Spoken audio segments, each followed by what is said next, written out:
correct? Correct. Thanks, Ian. Okay, sorry about that little hiccup. There we go. All right, introduction to solar and batteries. Let's get cracking. So I'm going to talk to you about the various elements today. Why install solar, how to get the right system, and what about battery storage? And that's certainly become very topical. It's growing in interest and the demand is also growing. So we've got some slides towards the end of the presentation that goes into that topic a little more detail. I'd like to tell you a little bit about the Australian Energy Foundation to begin with. So we're an organisation, we originally started in Victoria and now we're a national organisation. The idea is that we're trying to help lead Australians towards an equitable zero carbon society. And so people often look at organisations like ours and you would use the term not-for-profit to describe us, but we consider ourselves as an organisation that has a purpose. So we're a for-purpose organisation and we'd like to help all Australians to understand how to sort of go down that journey towards that zero carbon sort of equitable society. Understanding how to make your home energy efficient. Our goal is to help provide trusted and independent advice. And we also have a process where we've gone to some great lengths in order to find and to vet suppliers who we trust and who we can, with confidence recommend to you.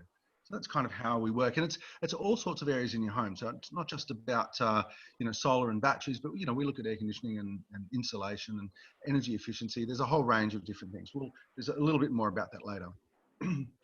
Let's get on to the topic though. Why install solar? So you'll see from this picture here, there's three separate sections here. You can see on the left, solar panels. There's been a massive decrease in the price of solar, which has made it really affordable. And as a result, Australia is going through a solar boom. So just in the last 5 years, we've seen photovoltaic solar panels drop by 58%. And so, some time ago, solar panels, which are made from silicon, silica was originally, mined and used for numerous things, but, computer chips. So for a long time, there was a great competition between getting the right materials to make solar panels. We were competing with the computing market. Now that's changed a lot. So the raw materials are readily available and there's really large scale manufacturing going on. So we have a massive amount of solar, so the resources are there to build solar. And now we have really large businesses that are making them all over the planet, including some of our neighboring countries. We have excellent quality panels made in places like China, really high quality gear. And they're made elsewhere as well. If you have a look at the graph in the middle there, there's two lines. There's a light blue line, which is the sort of price of electricity, which you can see sort of from around 2007, 2008, prices started to increase really dramatically in Australia. And there's a number of factors that sort of came into play there.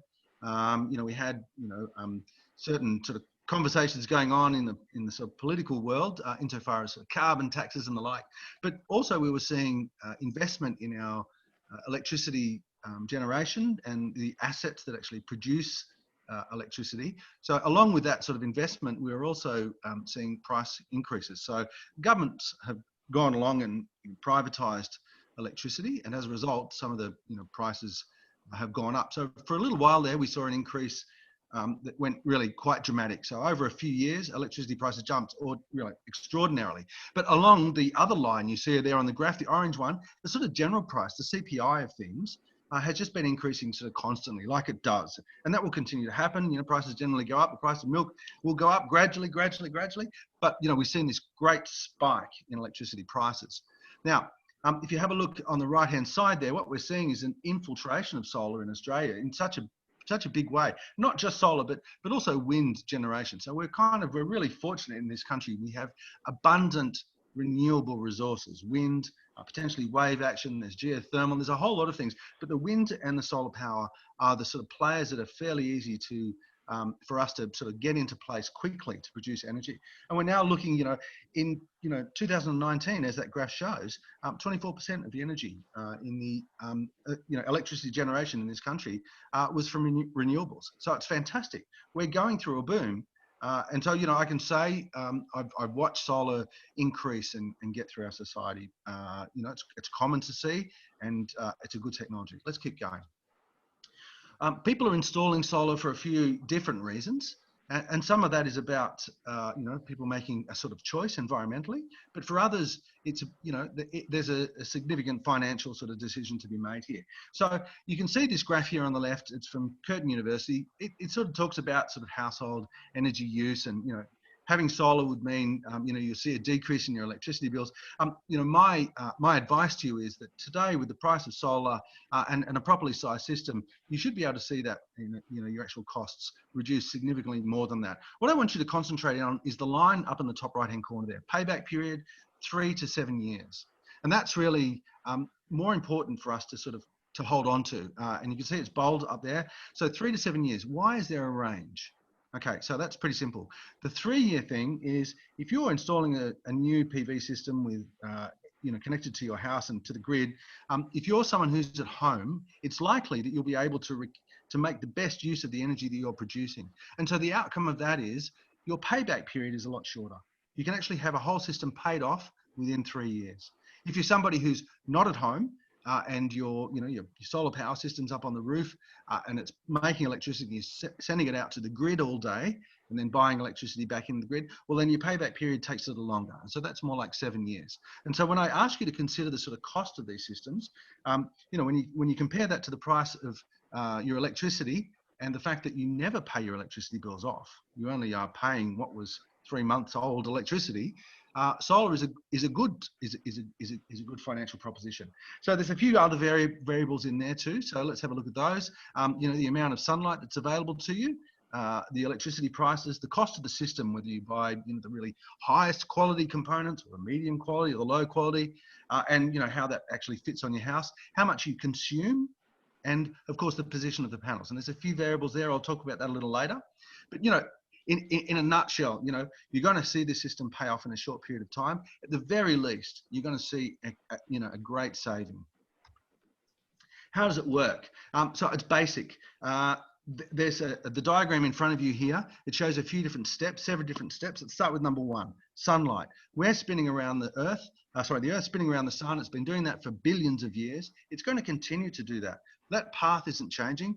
Climate change might be affecting our environment and our atmosphere, but insofar as the sunlight that's falling on us, that's a pretty known quantity, and it can be measured. So sunlight delivers lots of energy at us in all sorts of different types of energy waves, gamma waves, and all sorts of types of radiation and sunlight, and all the way up to radio. So the idea here is that you can harness some of those waves by using solar panels. And the solar panels are a really simple technology. So we're on number 2 here, 2 layers of silicon. One layer is dosed with a particular chemical, and that helps cause electrons to be thrown off when light passes through that layer. The second layer underneath that causes electrons to be drawn towards it. And in between, you put a fine electrical grid and you collect those free electrons. So sunlight passes through the solar panel, and one side throws the electrons out, other side attracts them, but you draw that off as electricity. It's DC power.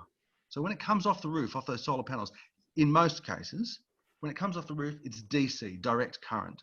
And what it does is it then travels down through a cable and some conduit down to the side of the house. And this is a typical installation. There's a bit of change in the future about the way this is going. There's been some change in the last few years. But basically, it comes to this device called an inverter. And the inverter does the job of transferring that energy. It transforms it from DC, direct current, to AC, alternating current. And that's the AC that we use in our homes. That's what our power points operate.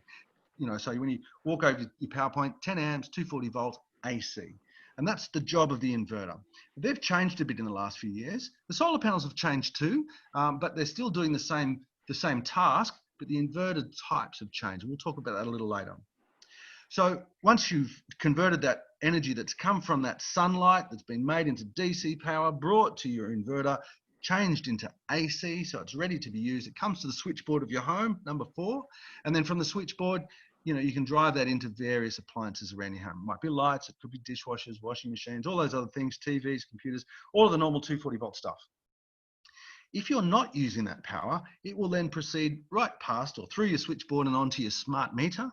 And the meter then records how much electricity is going out of your home. We call that export.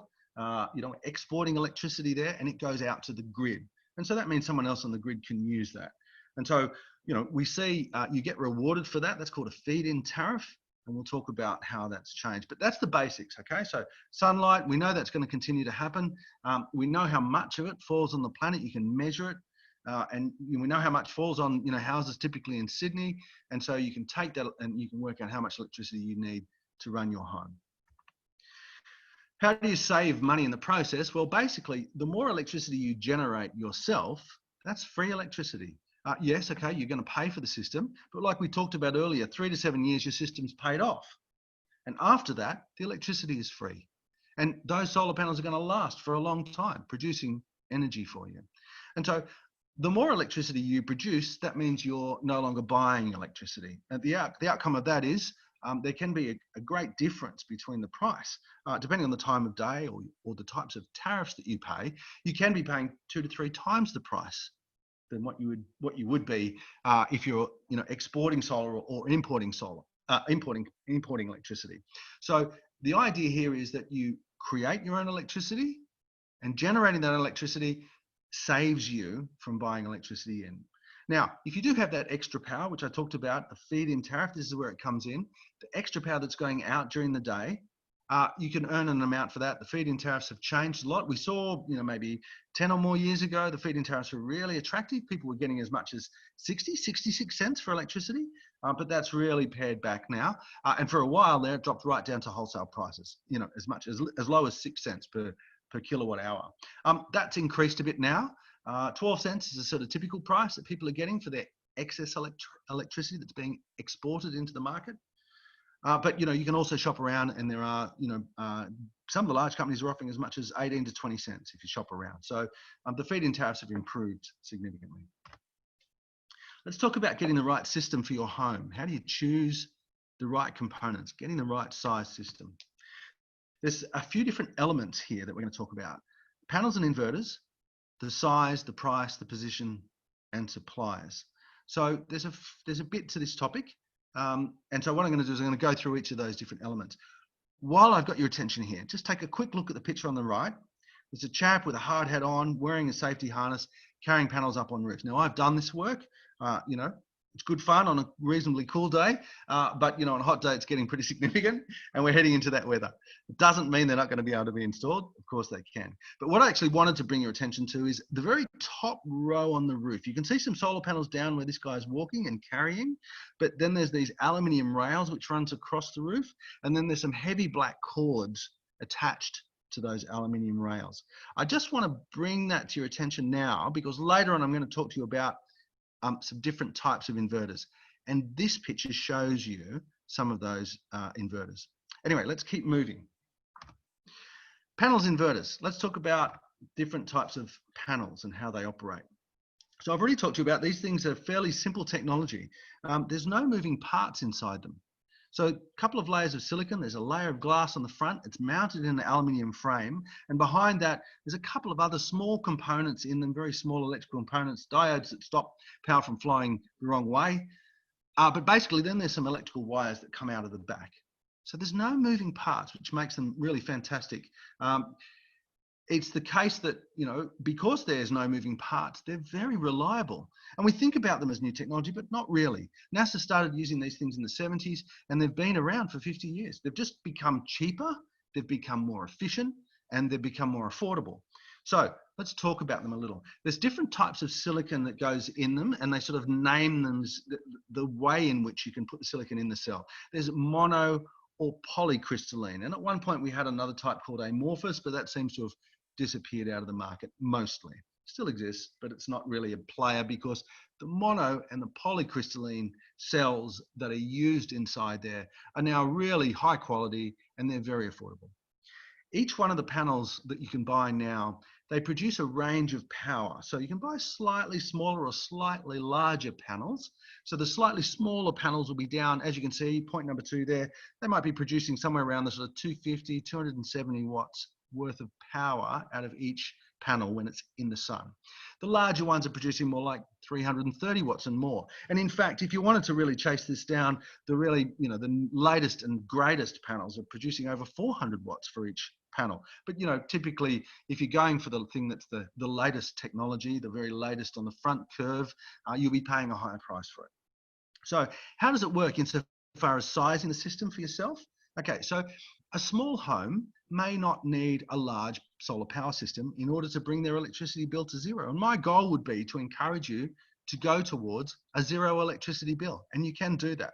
It changes a bit because of where we are on the planet, where we are on our planet, the angle that we are to the sun. We get more sunlight in summer and less in winter. So you're sort of working out averages across the whole year in order to size your system. I'm going to help you with that a little, but let's just go with this idea first. A small solar power system in today's world might be about 10 panels, which would produce, you know, if they were 300-watt panels, that would produce about 3 kilowatts worth of electricity while the sun's on them.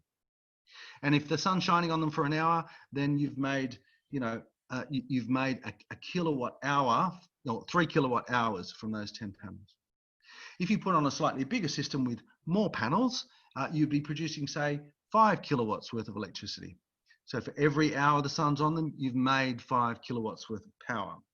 Now, something to keep in mind. The average home in New South Wales uses approximately 20 kilowatt hours per day. So how do we work out what would be the right size for us? Well, that information is on your electricity bill. You go to your electricity bill, and somewhere on the front of the bill, there'll be sometimes a little chart which sort of shows average number of electricity uses over, you know, a family. It might be a single or 2-person family, a 3-person household, that kind of thing. But somewhere on your electricity bill will be a figure that says how many kilowatt hours you use on average per day. Now, if you're a typical house, and I'm going to use that as my example, a typical house is going to be somewhere around that 20 kilowatt hours per day. If you were to install a 5 kilowatt solar power system, which may be 15 to 17 panels, then that system is going to sit in the sun all day and produce electricity. You're going to make a lot less electricity in winter. We only get about 10 hours in winter of sunlight, and you're not going to be picking it up first thing in the morning or last thing in the afternoon, but that part through the middle of the day, you'll be making electricity. They use a figure in our region, the whole of the Sydney region. In fact, much of New South Wales is in the same region. You can estimate and be fairly confident that you're going to be producing, if you've got good sunlight, good access to sunlight, about 4 hours per day on average across the year. Now, like I said, it's a bit less in winter and a bit more in summer, but you can bank on about 4 hours a day. It's a little bit less. They often use 3.8 hours, but we're going to use 4 as our figure. So 4 hours a day with a 5 kilowatt solar power system, that is 15 odd panels, 15 to 17 panels, is going to produce 4 hours times by 5 kilowatt, gives you your 20 kilowatt hours per day. That's how you get to size a system. And that's really how an installer would do the work as well. They would ask you about your electricity bill. They would want to know what your average usage is. And then they would multiply out the number of kilowatts by those number of hours that I talked about, you know, 3.8 or 4 hours a day on average. That's how you sort of size the system. So like I say, a small system might be 2 or 3 kilowatts. A larger system would be 5 or above.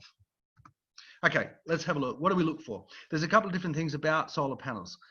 They have a couple of different types of warranty. One's called a performance warranty. The performance warranty tells you that the device is going to output electricity for a duration of time. And the expected time frame for these simple devices that have no moving parts in them, the expected performance warranty will be beyond 25 years. They tend to give you a 25-year warranty. And what that means is when that solar panel came out of the factory, it would produce its normal amount of electricity. By the time you get out to 25 years, it's decayed a little in its performance. And the decay's brought it down to 80% of its original output.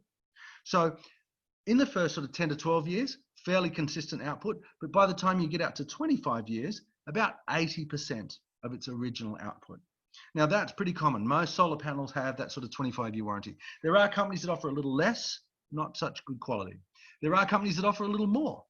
You know, you can get 30-year warranties and the like, but you'll be paying a premium for that. But the typical performance warranty on a solar panel will be 25 years. How much electricity it produces 25 years from now. That's what the performance warranty is about. The product warranty is all of the other stuff. It's about the actual manufacturing quality, you know, the design of the thing, the strength of the aluminium and the rails and the silicon joints and the cables and how well they stand up to sunlight. Those other kind of elements are what we call a product warranty. So there are companies that have, there's often a lot of boasting when you see brochures and things that come out in the post, oh yeah, great, 25-year warranty on these panels. Well, what they're talking about is performance warranty. What you're interested in is the product warranty when you're going looking, because pretty much all solar panels are going to have that long performance warranty, whereas they definitely have a variation in product warranty. I wouldn't want you to be looking at solar panels that had anything less than a 10-year product warranty. And then the trick is to look for reputable brands. So, here's a list. It's not a conclusive list, and these aren't the only good brands, but here's a sample of good brands. Yeah, there are many players on the market, and so we're just providing some that you may recognise or some that you may not have heard of, but these are all companies that make high quality solar panels. Let's go back. Let's move on to the sort of discussion about inverters. Now, this is part of the technology that is changing a bit. Now, if you look at the box up in the top right-hand corner, it says central or string inverter. This is the typical kind of solar power systems that have been installed up until the last few years when newer technologies came along, like micro inverters and optimizers. So let's go back to the string inverter at the top. How does it work? Your solar panels get mounted onto the roof and they get joined together. The cables join into each other, and the first and last cables then come back as a pair, and they come down to your inverter, which is a separate box. The picture in the bottom left-hand corner of that screen, it's got a brand on it. It says Fronius. That's an inverter. And you often see these kind of things mounted next to someone's electrical switchboard, right next to their meter box on the side of the house. That's the typical place where they get mounted, because you're going to connect them into your house, and that's where all the electricity is tied back to. So it's a central point. It's a sensible place to. They often just get mounted on the wall. So these are designed to live outdoors, and they're IP65 or whatever, so they're protected. They're designed that the solar panels will bring the electricity down to them where the conversion goes on, and then it delivers the 240 volt into your meter box. Now, the string inverter system has been around for over a decade, several decades actually. And the number of players that are in the market now means that the string inverters have become very clever. They're very reliable, and they, the good ones are reliable. There are cheap ones on the market, but it's a tried and true technology. And what we used to really be concerned about with these is, whether or not, there was issues with how much energy is being lost going through the device. So I have an old inverter in my home. My home is off-grid, 17 years. My inverter is only about 92% efficient. So a portion of the electricity running through my inverter is lost as heat. But these modern inverters, these modern string inverters, are very efficient. You're talking 99 or 98% efficient, very little loss. They're very clever. So your string inverter has been around for a long time. If you walk down the street, or driving around Sydney, you'll see classically solar panels on the roof and a box on the wall. It'll probably be a string inverter. Okay, if you look down to the green box now, there's a thing called micro inverters. So they're one of the newer players that have come into the market in the last few years. And what this means is, instead of bringing the panels together in a group or as a string, each panel is controlled separately by a small unit. And so the second picture in there beside the Fronius there is a separate thing called a microinverter made by the company Enphase. And this is what I've installed a number of times on roofs. And when I asked you to draw your attention back earlier, just turn your mind back a second. I said, see, there's a guy carrying a solar panel on the roof, and there's a heavy black cable up there on the top of that rail. Well, that's a microinverter system being installed. So instead of you joining these small these small cables from one solar panel to the next, the panels get plugged into these micro inverters. So underneath each solar panel is a micro inverter, and the micro inverter converts it directly to 240 volt right there.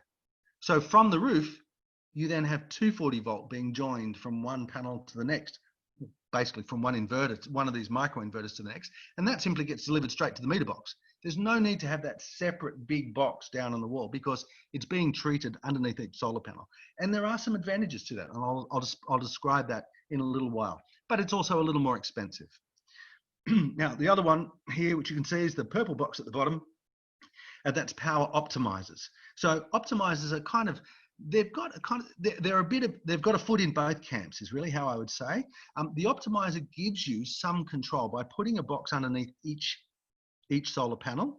It gives you some control over that solar panel, but they are then joined together and they come back to an inverter. So you're kind of paying for both technologies, but optimizers mean that if you need to manage individual solar panels, if you're somebody who's got shading issues, then that might be the right choice. Anyway, let's talk about those advantages here. So you've got the string inverter on the left. It's a tried and tested technology. They've been around for a long time. They're generally cheaper to buy. Unfortunately, you don't get any individual control over solar panels. So if you've got something that's underperforming, you won't really know about it unless it's a major fault, in which case the inverter might have a small alarm or the inverter will actually turn off. And in some instances, when people have bought cheap components, the inverter simply shut down and they don't know that there's something wrong other than their next electricity bill comes in and they're no longer getting any feed-in tariff, and that can be a bit of an issue.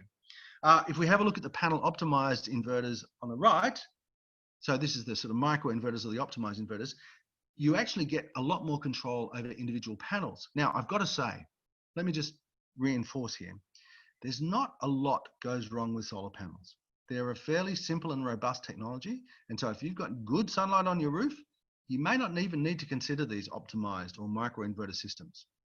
But if you do have issues, or if you've got a limited amount of space and you need to make the maximum from the power, then optimizers are an investment that's worthwhile in those instances. You get greater flexibility with optimizers. You can actually lay panels out in many different ways on the roof. A couple on this side, a couple on that side, a few over the back here, and a few down the front here. You know, you've got more flexibility with how they're laid out. They're a bit more expensive to buy. You pay a few thousand, maybe another $1,000 or more for the whole system. But let's not forget, this whole system is going to pay itself off. So if that's the necessary cost, so be it. The great thing about optimizers and microinverters is if you have one faulty panel, it doesn't affect the rest. So one of the things about string inverters is when you get a bit of shading comes across a string where 4 or 5 panels or 10 panels might be joined together, if you start getting shading, then that whole string is affected. The output from that whole string of panels is then reduced.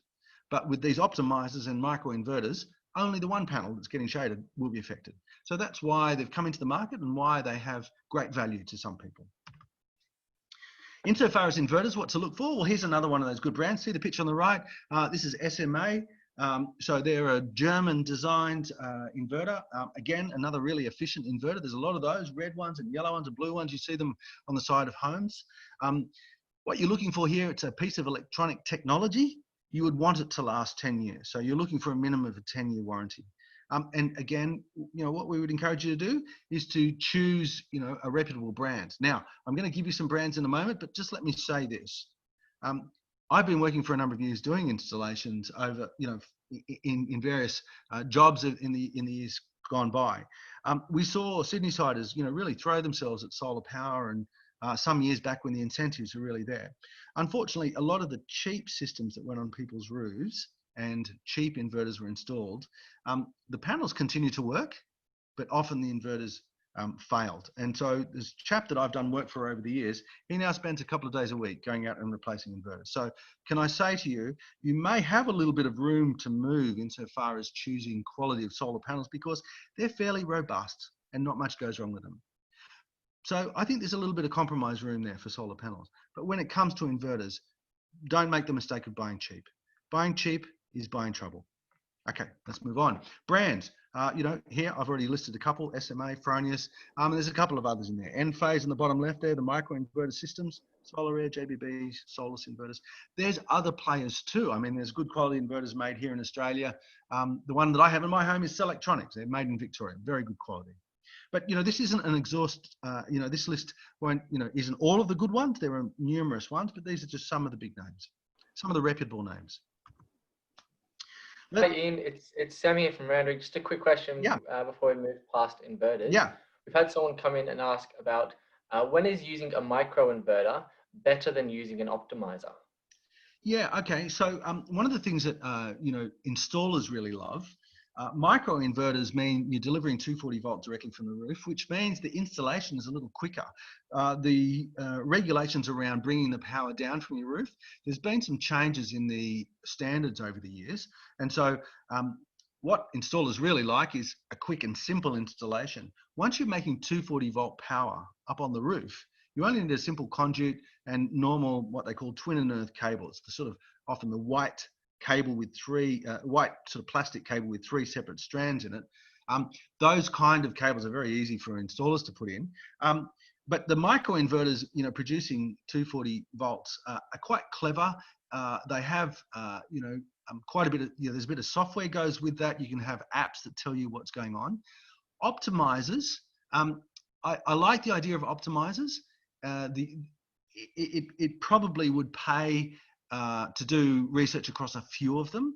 I haven't had a lot of experience of installing optimizers. I've only installed 2 systems in the past, but my expectation is the market is gradually working towards these kind of micro-controlled ones. So if you go back to the optimizer system, you've got to install the DC cabling to running down from the roof, and the DC cabling is a little more onerous for installers. There's different sort of regulations that apply, and then you bring it down to an inverter anyway. And so it kind of seems to me that it's a fairly particular need that you would have. It would be that you've got a very limited amount of space, but you want to stick with the a classic kind of string inverter on the wall of your house, and the optimizers to control the individual panels.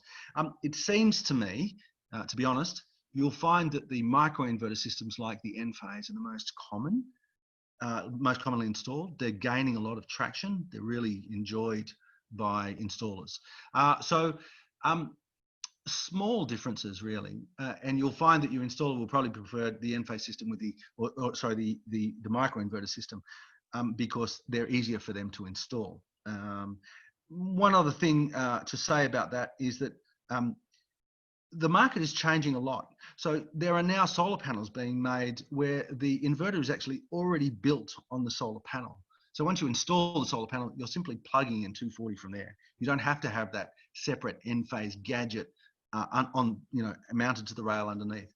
And so this is a moving feast. Technology is changing all the time. I'd say 6 to 1, half a dozen the other in some ways. It depends on your circumstances. That's when it would apply. And there are some variables there. So without detail, I wouldn't be able to recommend one over the other, but I think you'll find micro inverters would probably win out if you were asking your installer. Okay, I hope that helps. Let's talk about the size of systems now. If you're looking around, if you're getting sort of, advertising, I don't know if anyone gets newspapers anymore. They seem to be an evaporating world. But once upon a time, there were ads come out in your local newspaper, or when we used to go to cinemas, there would be advertising in cinemas. You will see, certainly on digital media these days, a lot of people selling solar power systems, and some of those are very cheap. And so quite often people will be sort of offering these fantastic solar power systems, 6.6 kilowatts for under $3,000. There are all these kind of, marketeers going for it in that space. 6.6 is a slightly bigger system than what we suggest a household needs. But in my personal opinion, and I think considering our world is graduating towards all electric homes, I see there's no problem in us going for a slightly larger system. The reason why these sort of, you often see these advertisements for 6.6, it's often just a simple multiplier. It's like, 20, 330 watt panels. And that's how they come to the sort of package deals. What we sort of recommend is that a decent size system is about 5 kilowatts. Now, the system you're looking at here in this picture is an industrial setup. That is not 5 kilowatts for the solar panels. That's a very large system. You're unlikely to be putting in a system much bigger than that. 5 kilowatts is what we sort of recommend. That's that 5 kilowatts worth of solar panels being able to produce electricity times by 4 hours a day takes you to that 20 kilowatt hours. If you're a slightly bigger house, then you might need more, then maybe 6, 7, or even up to 10 kilowatts. Let's go on and have a little look at the price here. So this is part of, the consideration that sort of, turns people. And I think this is really important for us to sort of, drill into a little. you can buy cheap. And, I've just talked about the fact that, there are some pretty, people marketing all the time and, very cheap systems. And, what I can assure you is they're not selling high quality components. If you want a high quality system that you can rely on for the duration of its lifespan, a system that's going to make it out to the life of its warranty, and a system that if you do have problems, you're going to be able to follow up some years from now, then you want to be spending sort of somewhere in that range. If we're talking about the 5 kilowatt system, 20 odd panels, you'd want to be spending somewhere in that sort of $5,000 to $7,500 for a sort of a plain solar power system mounted on a roof, whether it's a tile roof or a metal roof. There's a very small difference insofar as the time it takes to install them. Add about an extra half an hour on at the start of the day. Two growing workers can install a 20 solar panel system on a roof in one day. And so, if it's a tiled roof, then you're up for about half an hour at the start of the day, just getting the brackets in ready. But, you might be there, come back for a second day to finish the wiring and, attach the inverter and the like, but the whole job's done pretty quickly. But to get good quality components, something that you can rely on, then I would suggest this range, $5,000 to $7,500. That's depending on, whether you buy the good gear, whether you buy the medium gear, depending on the height of your roof and the access to your property, depending on, whether or not you've got to mount them in separate spaces. Then if you're going down that path of sort of optimizers or micro inverters, then what we're talking about is sort of $7,500 to $9,000. And so you're paying that little bit extra for that control over individual panels. And that's really important if you're someone who's got a limited amount of roof space and shading. But if you've got clear open space, unless you're a bit of a tech person or a nerdy sort of person that loves technology, you don't need the optimizers or the micro inverters. I do think that the future is micro inverters, but I expect that they'll just become integrated into the panels. Also, these prices here, that includes the federal government rebate, which has been around for a long time and continues to be around. It's called the small scale technology certificates. So the prices you're looking at here, those rebates have already been removed from those prices. The rebate system is basically phasing out. You look at the graph there, and what you can see is it's stepping down, down, down, down for a 5 kilowatt system. It's legislated to go out to the year 2030. So you don't have to rush into these things. They're there. Unless we get, a really great conviction from this government to throw the system out. I think they're going to struggle if they tried such a thing. I expect what you'll see is that rebate will continue to decline like it is at about 7% per year. That represents a few $100s. Okay, so on a sort of, you get about $3,000 back on a 5 kilowatt system. Yeah, so the rebates are in place and they'll continue to be in place, for another decade. Okay, let's talk a bit about how the panel should be orientated. I'm going to sort of speed up a little here. This stuff has changed a little bit. So I put solar panels on my house 17 years ago. I live off grid. I run off a solar power system and batteries. On my roof, I've had to put my solar panels facing north because I need to generate power even in the day that has the shortest amount of sunlight hours. The winter solstice at under 10 hours of sunlight, my panels are sticking up on an angle even off my roof. So the optimum, they say, is 34 degrees, the right pitch, and a north-facing roof is ideal. However, that's not really critical anymore. It depends a little bit about how you use. Because the price of solar has come down so much, you can install a few extra solar panels. And if the orientation of the panels isn't ideal on your roof, it's not such a big deal because the panels themselves are really only a few $100s for each panel. And so if need be, you can install 2 extra panels or 4 extra panels to compensate for the fact that you're not on that perfect orientation. Perhaps you're someone who needs to use electricity first thing in the morning. It might be to warm a winter house, in which case you'll end up facing your panels more towards east.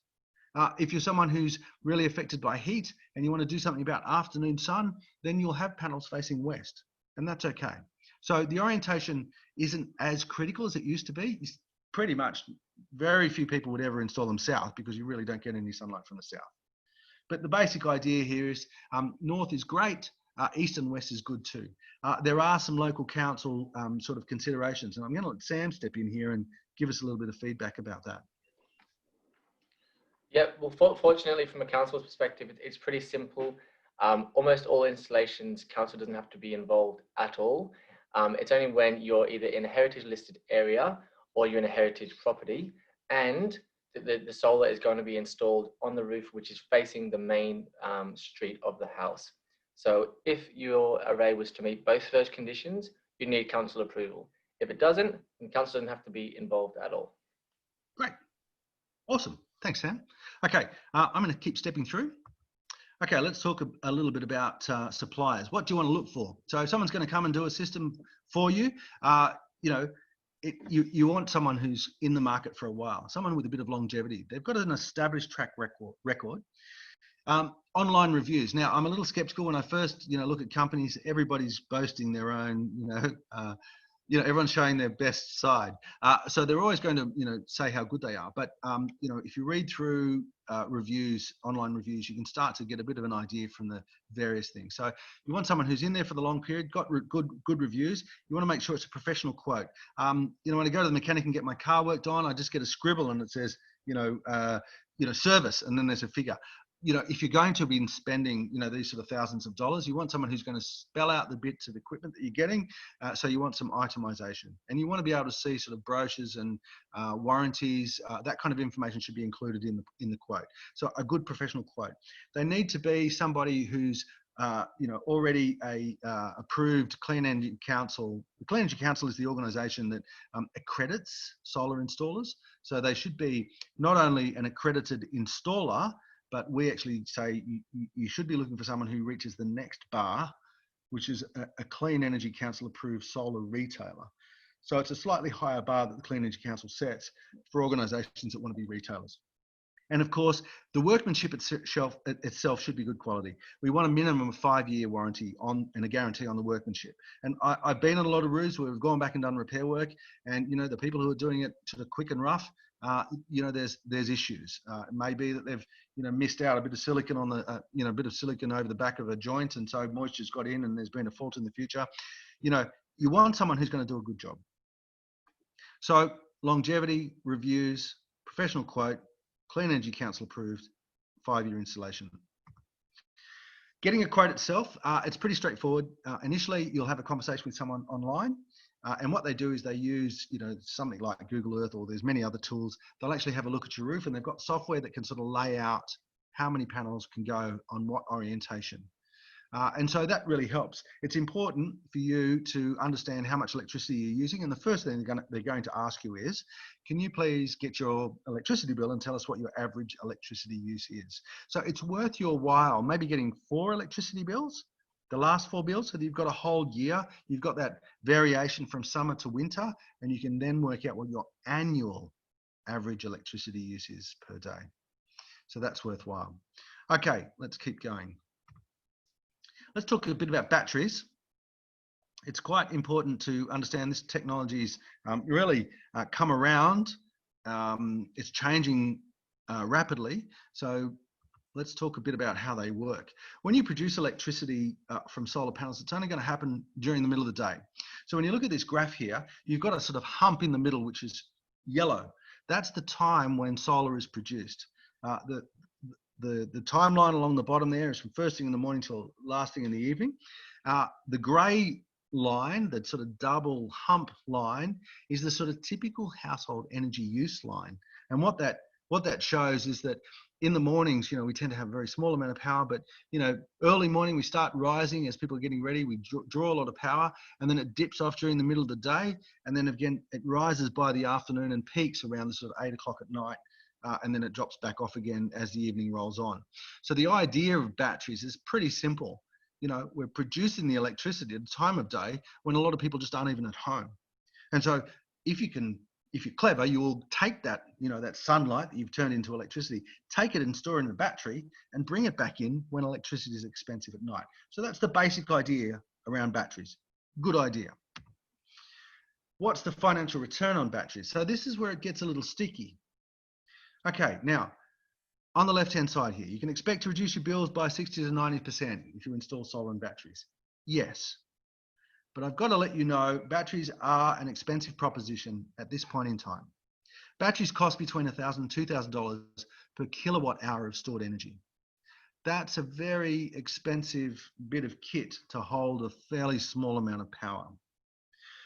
we've seen batteries reduce in price in the last few years. They've come down greatly, which is fantastic, but we were hoping they would come down faster. We're now seeing the take up of electric cars means the modern technology in batteries, which is lithium, that chemistry is being used in electric cars as well. So we would have liked to have thought that they would be cheaper by now, but they are reducing in price, and with economies of scale, they can continue to reduce in price, but we're not seeing them reduce dramatically. So currently the payback period is about the same time as the warranty, which is about 10 years. Now, down the right-hand side here, there's a couple of different brands. Now, here's that Enphase has come back again. Enphase not only makes microinverters, but they also make battery systems. Theirs is a small sort of battery drawer, let's say, and you can stack multiple drawers together to build a bigger battery bank. So for their 1.2 kilowatt hour drawer or cabinet or battery cell, they might call it, you're looking at about $2,000 to buy that unit. So if you wanted a bigger system, then you'd be buying multiples of that 2,000 unit. Let's have a look at the Tesla system, which has got a lot of popularity, and Mr. Musk has really stepped into the market and really changing the market, which is great. His is a big system. It's a single box that goes on the wall, 13.5 kilowatts. So that should be enough really for a typical house to put all its solar during the day into that battery and be able to use that power back at night. Okay, 13.5 kilowatt system. But the price tag on that big system is, $12,350 would be a sort of typical buy price. By the time it's installed, it might even be a little more. LG makes a number of, there's a section of LG called LG Chemistry, and they make a few different size systems. So here's a sample of one, an 8.8 kilowatt system, $7,655. So, what we're talking about here is these cost a lot of money per kilowatt hour of stored energy. Now, let's just keep this in perspective. If you cover the zero on the end of that Tesla figure, 12,350. If we're trying to get our money back in 10 years, let's just knock 10 years off. Let's knock a zero off. You're trying to recover $1,235 per annum. It's over $300 a quarter. You've got to work a battery pretty hard to make that worthwhile as a proposition financially. Now, if there's some sort of incentive, the New South Wales government has got a trial going, then by all means, batteries may become more affordable. For most people, I would suggest batteries aren't really affordable. If you can use power in your home from your own solar power system, if you can get a good price on your feed-in tariff, then batteries aren't that good a proposition. Not right now, but we're on the precipice of this becoming more affordable. So keep an eye on this market. And if the government steps in and offers incentives, and maybe that'll happen at the next round of election cycles, great. Then batteries will be affordable. If you're someone who wants to be an early adopter, by all means, go for it. But if you're someone who's at home and can use the power, I would suggest hold off on the batteries. Well, how do you choose the right system? Well, again, reputable brand, smartenergy.org.au battery finder. That's a good place to have a look. Again, it's a piece of electrical technology. We want about 10 years on the warranty. You want to talk about usable capacity, because even with these chemistries, these modern chemistries like lithium, you often can't use all of the battery. And then if you're thinking about having a battery system which is designed for backup power, for instance, when there's a blackout, that needs to be part of the conversation you have with an installer up front. Okay, so perhaps you're not ready. Where am I going to go first? Maybe I'm not ready for a battery, but what should I be doing? Well, if you've got good sunlight on a clear roof space, then my advice is to go for a solar power system now. You can't lose, it's a no-brainer. And try and go big. 5 kilowatts is a good size system. Possibly bigger, probably bigger if you're thinking about sort of further electrifying your house, maybe moving away from gas, maybe moving towards an electric car. By all means, you can go bigger. Okay, key takeaways. Why install solar? Really good return on investment, 3 to 7 years. How do you get the right system? Well, reputable brands, someone offering good gear through the Clean Energy Council, go for a big system. What about batteries? Well, batteries is there for some here and now, maybe, but for most people, they might be waiting. Yeah. So if you're not ready now, install the solar power, put the battery on after the fact. So we're up to questions. And I think we've kind of we're also coming close to time. Yep. Okay. So I'm wondering if we can open up. I'll turn my camera back on so you can see me. Hey Ian, just one final thing before you take the camera on. Oh, Um, okay. was there just some follow-up actions? Are you guys doing some like people can call up during the week and things like that? Yes. Sorry. Yeah. There's probably another section on the slide here. Let me go to that, Sam. We run a bunch of services: solar panels, batteries, insulation, LED, and home energy assessments. If you would like, you can come for a couple of different options. We're offering 20-minute phone consultations, and that's for next Wednesday between 4 and 7. You can book in a time with us, and I'll ring you. 20-minute segment. We can talk about your energy needs, solar and batteries or otherwise. Also, you can contact us. You can have a consultation at other times, Monday to Friday, 9 to 5. And there's a booking link coming through the Echo Living website. Otherwise, we're in partnership with, we have an agreement with Randwick Council. We provide a phone line, which is available all the time, and our website, which you can see on the far right there, 1300 236855. And you can visit our website, aef.com.au. We have a number of guides that you can have a look at on our website to download and read through them if you want to follow up with a bit more information about those guides. And that's the end of the presentation. Now, would you like me to go back a couple of slides, Sam, if people want to have a look at those sort of possibilities, the consultations and things? Sure, yeah, if you want to leave it on there. And we've had some real good questions come through as well. Great. Let's go with the But if question. you want to leave it on that kind of follow-up slide so people can see, and I'll read out some questions. I'd love to hear the answer myself. Okay. So we had a question from Winnie, first of all, asking, is it true that batteries also need to discharge enough power to meet my evening power use? You don't have to discharge a battery. And so the idea here is that the smart sort of battery systems, modern lithium batteries have a battery management system in them.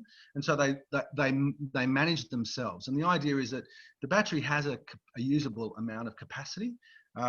So the management system will allow you to draw power out of that. But if you don't need the power, if you're not home, for instance, the battery just simply stays sitting at home topped up. But if you do need the power, then you will do what's called a cycle. You will draw power out of it. If you may only need a small amount, then only a portion of the battery will be depleted and then replenished the next day when the sun comes up.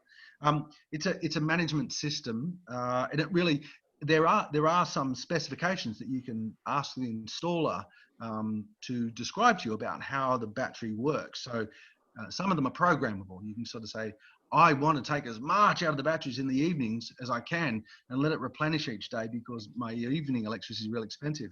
And others might say, I want to get the longest life out of my battery, so I actually want to only, take a shallow amount of power out of the battery. The chemistry enables you to take a lot. Lithium batteries, you can take a lot of energy out of them, but they last longer if you take a little less. And so that's something that you can choose, and it's a conversation you would have with an installer. Great, thank you, Ian. A quick question here, probably more directed to Randwick. Do we have a rebate on solar panels, and can it be used together with the federal rebate? It's true that we are actually developing a rebate program, which we hope to launch in the next couple of months. When this gets going, it will be able to be included with the federal rebate. If you're signed up to this event, which obviously you are, you'll receive the information about that as soon as it comes out. Another quick question here about heat pumps, Ian. So we haven't really touched on heat pumps much, but someone to ask, what are the pros and cons of solar PV plus a heat pump? Yeah, look, the great thing about heat pumps, it's a new hot water system that basically uses like a air conditioning type system. A heat pump is a description of a compressor and refrigerant gas that exchanges energy from the air. And the idea is that heat pumps have been designed to replace existing electric hot water systems, but they're vastly more efficient. They use about 80% less energy than a classic old electric hot water system. So the heat pump system can be mounted in the same place as your old electric hot water system, typically on the outside of a house or in a garage. And then the great thing is if you have solar power, you can tell the heat pump to just turn on when you're producing your own electricity. So getting electricity from the sun and then using it to make your hot water for free. So that's the benefit of those coupled systems. There's also some people now developing what they call PV hot water, where they say you can actually just install solar panels on your roof, photovoltaic panels making electricity, and wire them directly to your hot water system. So basically when the sun comes up, your hot water starts getting heated. But I like the idea that the solar panels, the photovoltaic panels, make electricity, goes into your meter box or into your distribution board so that you can use it for various things. And perhaps a portion of the day would be for the heat pump. Very good. We also have another question coming here, and it says, in your experience, Ian, for a 4-person home, which size should have the PV and battery system to get, say, a net zero home? Yeah, so, how long's a bit of string? If you've got little kids, they're probably not using a lot of power. If you've got teenagers, you might be using the equivalent of a 6-person household. If the house is efficient, then you might only need a 3 or 4 kilowatt system. If the house is a little inefficient, or if there's a bit of energy lost or used, then you'd be looking at above 5 kilowatts. So I would have thought a sort of 4-person household would be looking at least a 5 kilowatt system. You may go bigger, and I would suggest bigger. It'll come down to what's on your electricity bill. Somewhere on your electricity bill, there's a little box that'll tell you your average kilowatt hours. Multiply that, divide that by 4 hours a day, which is the sunlight number of hours we can expect, and that'll start to give you a figure. Yeah, if you're using 20 kilowatt hours a day, the 4 hours would mean you need a 5 kilowatt system. You're going to get a drink of water. Yeah, okay. Well, that sounds like a really good point there. If you take your average daily energy consumption, divide it by 4, that's about the size of rooftop solar you will need to cover your total consumption. That's a great point there, Ian. Yeah, and if it needs to be bigger, it can be. It's good to be bigger because, I would suggest a 10 or 20% oversized system is okay. Yeah, well, I guess that also definitely helps as that system degrades over the 20 years. Correct. So you'll always be covered. We had another question here around maintenance in general. Is this something that's needed on a yearly basis? Is there costs? Is it something you'd recommend? Yeah, look, so I've had solar panels on my roof for 17 years. So we've only had a couple of instances where I've needed to do anything to them. So once solar panels are sitting up at about sort of 10 degrees, they're considered to be self-cleaning. Unless you've got a big deciduous tree that throws a whole lot of junk over them, and I've actually seen that, where they get a sort of sticky film on the outside of them, you might need to wash them occasionally. That's not with a jet sprayer. It has to be just with a soft bristle broom and a mild detergent. And that's pretty straightforward. At my place, because my panels are on a bit of a tilt, we had a big dust storm come over Sydney 7 or 8 years ago from South Australia. Big storm came over. I hosed the dirt off my panels. And a couple of times I've got up and just scratched off a bit of lichen that was growing on them in the corner. For the most part, there's no maintenance needed for the panels, and the inverters are generally sort of set and forget. They tend to operate really well. I think, it may be the case that you just want to do a sort of visual inspection on those panels. If you can get to a point where you can run your finger over them and see if they've become a bit dirty. And I know that last spring, we had that big, long, hot, dry spring. My panels had gathered a fine layer of dust. And so, to wash them really just easily with a hose is straightforward. Yeah, but very little maintenance. And if you have to, you can just ring, a solar installer. There are people who do these kind of, cleaning of solar panels. Yeah, it's pretty straightforward. Not much needs to be done. Great, thank you, Ian. I'll just take this moment to thank everyone who's come. We are running a little bit over time, but we're going to hang around and answer some questions. Thank you for joining us. This has been recorded, so we'll make sure you get a copy of it. I hope the information has been really valuable. I always enjoy these presentations from Ian and the Australian Energy Foundation. So we might keep going with any other follow-up questions, and then we'll wrap it up. So a final question here looks like is Winnie's asked that she lives in an apartment. What are her options for solar and or batteries?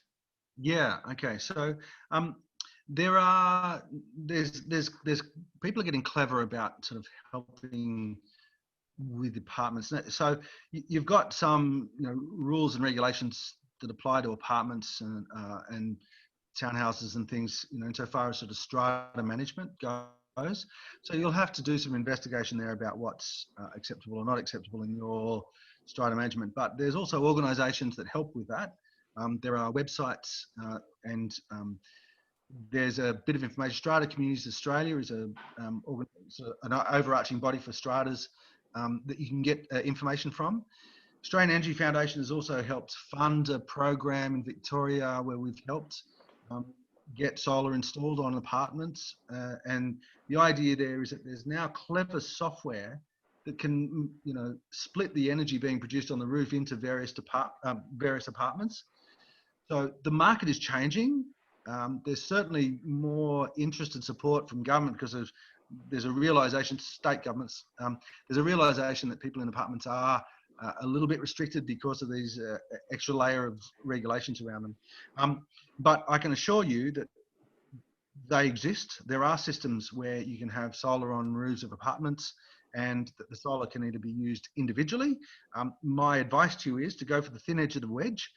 You want to be able to talk around the people in your strata, the people on the committee, and by suggesting to them that they can install solar whereby everyone benefits initially. So that might be for common lighting, for things like roller doors or things that are motorized that use electricity, lifts, pumping water, making hot water, if it's a whole system. So if you can get a solar power system that helps everybody, then you can say, well, now that we're underway with that program, maybe we can add some more panels because I would like to offset some more of my costs. And as I say, the software is coming along. There are little companies now that are building these clever analyzers that measure solar being produced and distribute it to different households within an apartment. I should actually mention we have a Solar for Apartments webinar coming up this weekend as well. I've put the link to all events in the chat, so definitely check that one out. Ian, looks like that's the end of our questions for the day. A couple of thank yous coming in the chat there. So yeah, we'd also like to thank you from Randwick Council's end. Another great presentation. So thank you everyone for joining us. Thank you, Ian. No worries. Thanks, Sam. Thanks for having us. No problem. Thank you, everyone. Okay. See ya.